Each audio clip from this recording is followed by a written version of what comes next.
I've appreciated the opportunity to be associated with CCC Publishing, which has a long, rich local history that predated even my tenure here. You've all probably been to the Howard Street Fair. You've been associated with some of the many manifestations of of CCC Publishing and Brad Olsen. And so I just wanted to kind of welcome you all here. And I want to welcome to the microphone next another individual who's had a long association with Brad and the local cultural scene, Michael Gosney. Well, it's my pleasure to introduce Brad and the journey that he's going to take us on this evening. And I've had the pleasure of sharing a lot of history with Brad on journeys of all kinds over the years. And he's a guide, you know. He has been putting out books and as an exemplary, as Steve said, publisher, following a long tradition of San Francisco publishing. But as a travel writer, he has taken people all over the world through his books to exotic locations, including some of the major sacred sites around the world. And likewise, it goes into music and his hosting of early amazing electronic dance parties here in San Francisco, which of course did evolve into our incredible Howard Street Fair now, many years later. We go back to Burning Man, where in the early years we built not one but two flying saucers. And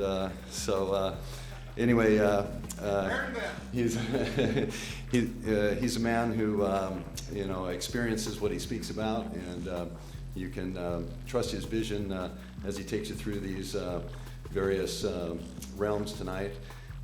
And I think it is important for us to think for ourselves as we've learned in the past, and definitely take a look at what we regard as consensus reality. You know, we need to expand how we see things. Perception makes all the difference. So, all right, Brad, take it away. Thanks so much, everyone. Thank you, everybody. Thank you, Michael. Thank you, Steve, for those kind words, and thank you all for being here tonight. I've prepared a presentation, which is a little bit different than the book. It's different images, different text that we're going to have here, and if there were a name, it would be The History That They Don't Want You to Know. How the scientific community, archaeologists, theologians, and mass media have been feeding you misinformation. So without further ado, this is the Future Esoteric, the Unseen Realms presentation. There's going to be a lot of information in this presentation that might be upsetting or create cognitive dissonance. I just want to be clear at the beginning, and all throughout my book and this presentation, that love is always the answer, no matter what the question. We've all heard the saying that truth passes through 3 stages. First, it is ridiculed. Second, it is violently opposed. And third, it is accepted as self-evident. We can come to understand this subject matter without becoming angry or fearful. Or if you want to disregard everything I tell you, that's also fine. I won't be offended, and I'll still be your friend. After all, my motto is believe nothing and question everything. The information that I cover are the esoteric subjects, those that are not recognized by the scientific community, archaeologists, theologians, or the corporate-controlled mass media. The literal definition of esoteric is a kind of information that is understood by or followed by a select few who have access to special knowledge. The esoteric study was the impetus behind the mystery schools in ancient Greece. We don't have anything like the mystery schools anymore, or do we?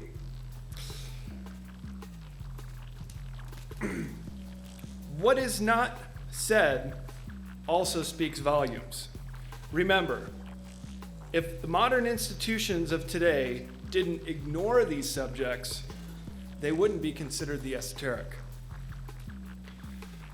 And for those who are skeptical about the upcoming information, there are two ways to look at it.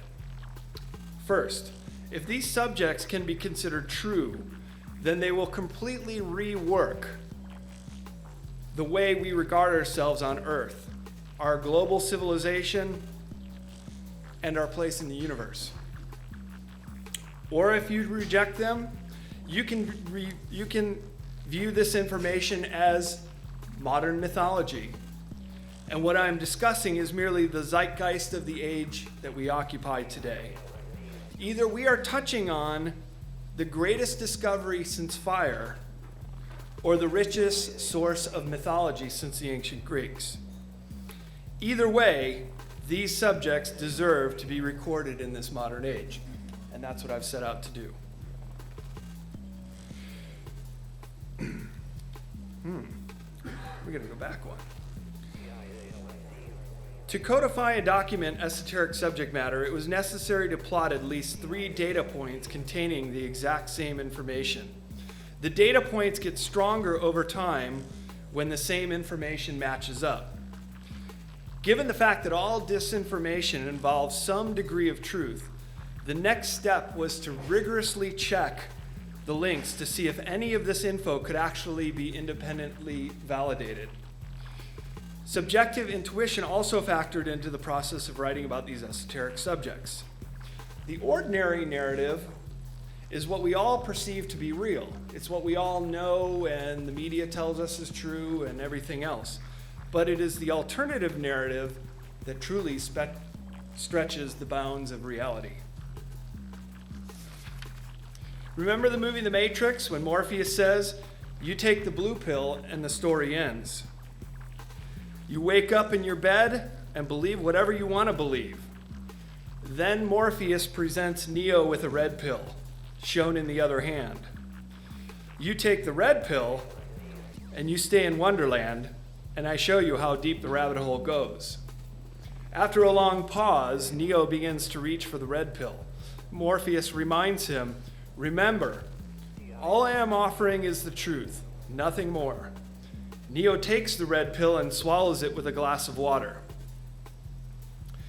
In this presentation, consider the blue pill to be deception and the red pill to be hidden truth, or the esoteric knowledge of our past and future. If you were given the choice, would you rather take the blue pill and see how deep the rabbit hole actually goes? But then what? It's the hoping and the waiting that's killing us. But what choice is there? Because once you're in the know, there's a tremendous sense of responsibility that comes along with it. For me, I cannot sit idle and do nothing. Sometimes I wish I could just take the blue pill again and rejoin the ranks of the blissfully ignorant, but life is not like that. Once you know something at your core to be true, there's no turning back. Contrary to what you might think, this is not a presentation on conspiracy theories, but rather on what we already know is a global plan with a very clear agenda, however covertly that may be. We're going to talk about UFOs and ETs when we get to the cosmos section, but before we get there, we need to tackle the secrets section. It has been said that no one can truly understand the UFO phenomenon without looking at the motives of people here on Earth, and this is called the study of exopolitics, which is the study of human motives, but also of ET motives. Unless we can truly understand human nature and why certain powerful people might have a motive for keeping everything about UFOs top secret, we cannot fully understand the scope of exopolitics. There is an agenda of mass control on this planet, not just for the resources of the world, but the power to control our minds.